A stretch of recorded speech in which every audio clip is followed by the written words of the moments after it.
Salut les fans de Top. Aujourd'hui, on vous parle des pires phrases jamais prononcées par les politiques. Choquantes et inappropriées, il y a beaucoup de politiques qui sont allés vraiment trop loin dans la misogynie et la haine de l'autre. En 2007, Ségolène Royal était candidate à l'élection présidentielle et ça n'a pas plu à beaucoup d'hommes politiques qui se sont permis de faire des remarques sexistes. Notamment Laurent Fabius qui a dit « Mais qui va garder les enfants ?» en référence à son conjoint de l'époque, François Hollande.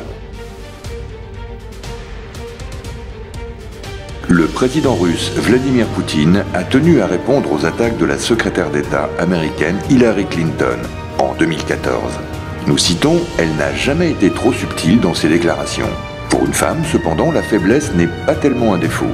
On pourrait trouver un langage commun. »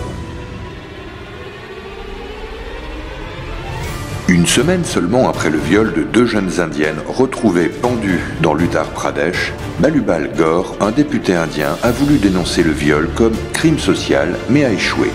Il a déclaré « Le viol est un acte qui dépend des hommes et des femmes. Parfois c'est légitime, parfois c'est injuste. »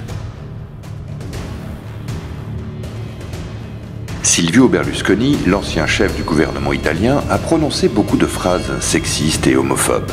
En 2009, après le viol de deux femmes à Rome, il a déclaré qu'empêcher les viols était une mission impossible, même dans un état policier, car il faudrait tellement de soldats puisqu'il y a tellement de belles filles italiennes que cela ne serait jamais possible, justifiant le viol au lieu de le condamner. Le président turc Erdogan a déclaré au sujet du génocide arménien « Ce n'est pas possible car s'il s'agissait d'un génocide, pourrait-il y avoir des Arméniens dans ce pays ?»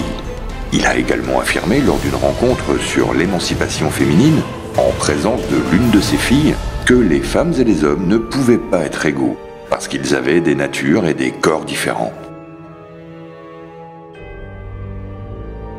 Jean-Marie Le Pen est connu pour son racisme, et il a fait savoir à tout le monde qu'il méprisait les Noirs en 1996.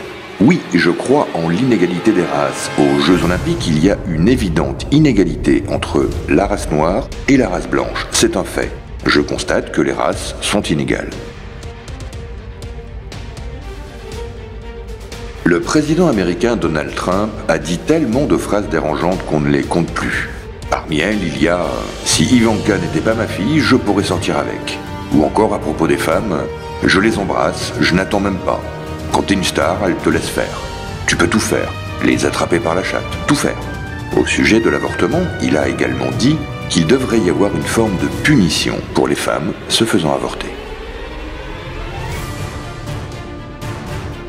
Janusz Korwin-Mikke, un député polonais conservateur, a tenu un discours violemment misogyne devant le Parlement européen, en déclarant « Bien sûr que les femmes doivent être moins bien payées que les hommes, parce qu'elles sont plus faibles, elles sont plus petites, elles sont moins intelligentes, elles doivent moins gagner, c'est tout. » C'est un homme qui a également remis en question le droit de vote des femmes, et qui a fait un salut nazi dans l'hémicycle.